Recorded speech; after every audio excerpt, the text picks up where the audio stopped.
Hey, I'm Dr. J. Welcome to my kitchen. Today I'm going to show you how to make a fabulous pork tenderloin with a pork and fig sauce. It's amazing and it's just a few ingredients. It just comes together so quickly. So I've got my burner. I'm just turning it on medium high. And this is 1 cup of port wine. You want a good port wine. You don't want to buy those cooking wines. They're just not good. So 1 cup of that. I've got some OJ here. I'm going to put a half a cup of that. Then I'm going to use a half a cup of low sodium chicken stock. Always get low sodium and no sodium if you can find it. I just like to be able to control our salt, right?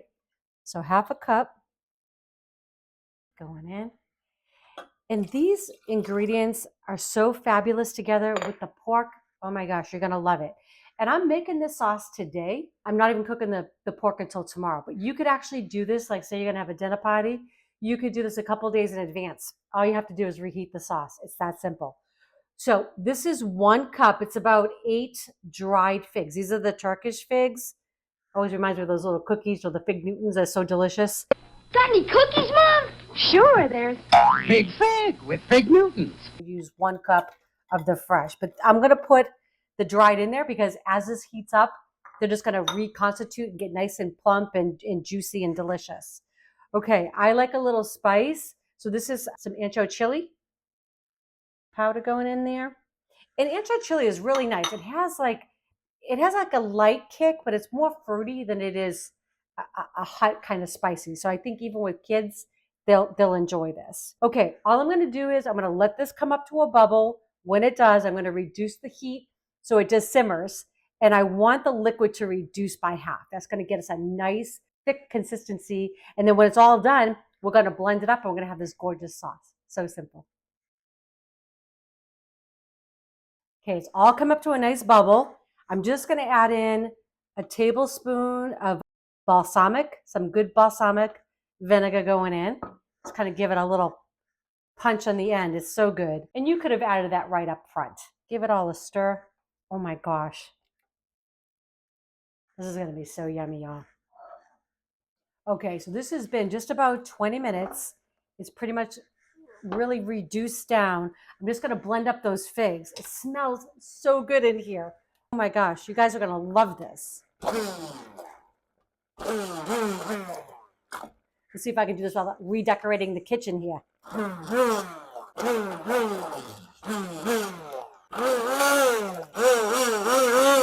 And you could actually just take this out and you could put this in a blender and do it, but I just like that it's just one less thing I need to clean.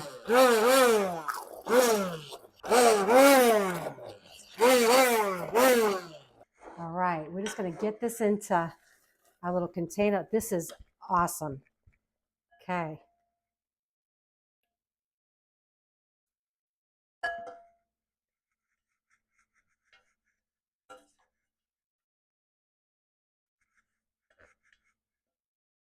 Okay, so just like that, we've got some port wine and fig sauce. And like I said, we're going to do the pork tenderloin tomorrow. I'll show you how to finish this up. This will reheat perfectly. We're going to spoon it over the top. It's going to be fabulous. Okay, so now we're going to get our tenderloin done, right? Yesterday we did our sauce. We're going to heat that up in just a few minutes. I've got my cast iron skillet. I've got it over medium-high heat. I'm just going to add in about 3 tablespoons of avocado oil. Any kind of neutral oil would be fine for this. I like avocado. It has a good smoking point. While that's doing its thing, I'm just going to salt and pepper these gorgeous pork tenderloins. I did clean off any extra fat, and I also took off some of that silver skin. You want to make sure you use your knife, just kind of get underneath it and take it off. What will happen is if you don't, when it cooks, it'll actually kind of shrivel up. It'll kind of pull it in. So you really want to get that off of there, okay? All right, so we're going to season. Now, remember, it's really important when you're cooking any kind of meat, right? We took all this time, we made a beautiful sauce, right? And we want to make sure that everything's going to taste good. Salt and pepper is really your friend. Okay, so I like to use kosher salt. All right, we're going to do both sides. A little bit of pepper.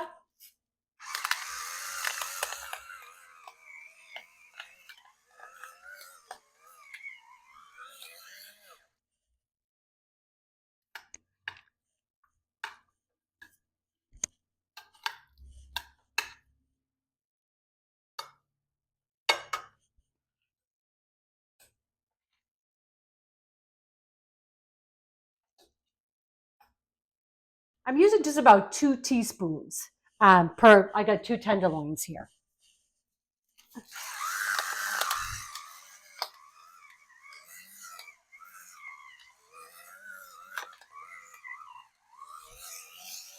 That looks perfect. And I don't know if you can see this on the video, but it's just starting to smoke just a little bit. So that's what we want. So I know that the pan has come up to temperature, and this is obviously an oven safe pan. So we're going to get our tenderloins in just like that. All right. We just want to make sure they're browned on both sides, about 3 to 4 minutes, and then we're going to get them in the oven. They're only going to take about 15, 20 minutes tops, and these are going to be done. It's that simple. This is definitely a weeknight meal. All right, so these are ready to give a nice turn. We got good browning on that side, nice and caramelized. And the same thing on this side. Just beautiful. Okay, so we're gonna get these in the oven. I love to use this little probe. It's great because it actually goes in. I don't have to think about it. I just turn it on like that. And I just want to make sure, though, it gets into the center of the meat.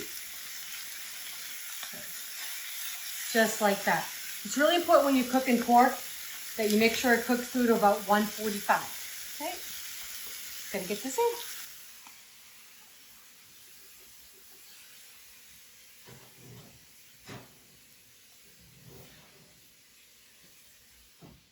Okay, so I took the meat out. It was at 400 degrees till the internal temperature went to 145.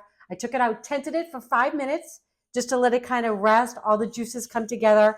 I reheated this gorgeous sauce that we made yesterday. Remember, this is fig and port wine. So good. And we're just going to give it a little drizzle over the top, just like that.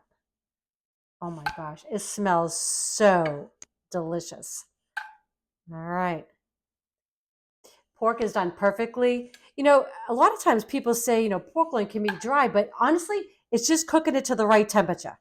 So I really say, the best thing is if you guys can invest in one of those probes, it really is a game changer.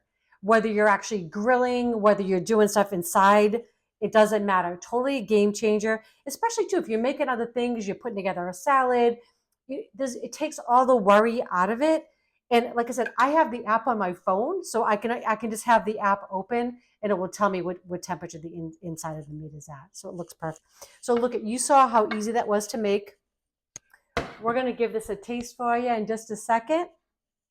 What do you think? Wow. Right? Yeah, that looks amazing. Pork tenderloin with the port wine and fig sauce. This is totally a weeknight meal, people. The pork tenderloin is such a lean cut of meat. It cooks so quickly in the oven, about 15 minutes. 15, 20 minutes tops. So it really is. And like I said, if you make the sauce in advance, that does take a few minutes, 20 minutes or so to put together, but it's so worth it. But figs?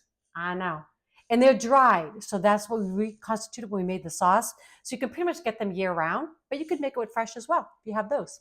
They're hard to find. Yeah, I know. Yeah. Ready? Let's do it. All right. Okay. Cheers. Okay. Oh, wow. Mm-hmm. Whoa. Mm-hmm. I feel like you've been transported to the Mediterranean. That's I don't know. That's crazy. So good. Yeah, it's so good. So pork itself really doesn't have a lot of flavor, so you're just kind of imparting all it, and it's so tender. Yes, perfect. Right? Perfect. Really invest in one of those probes if you don't have one. I promise you won't. They're really not even that expensive. This is not like the pork. I love my mom. I miss her so much. Right. God rest her soul. Yeah. But I think she felt like she had to cook pork till it was, like gray or something. Or, I know. My mom too, but that was also back in the day, Yeah. I think. So they thought it was like we give them a little bit of credit. Dangerous or something. But man, that's tender and Right. juicy and perfect. And 145 is actually safe. That's what the recommended temperature to eat. Totally safe. And that's what we cooked it to. Let it rest for 5 minutes. So listen, we hope you enjoy these recipes. If you do, please share with your friends and family. If you have not subscribed yet, do that as well. And don't forget to click that bell. That way you know when our next video is coming out. I love y'all.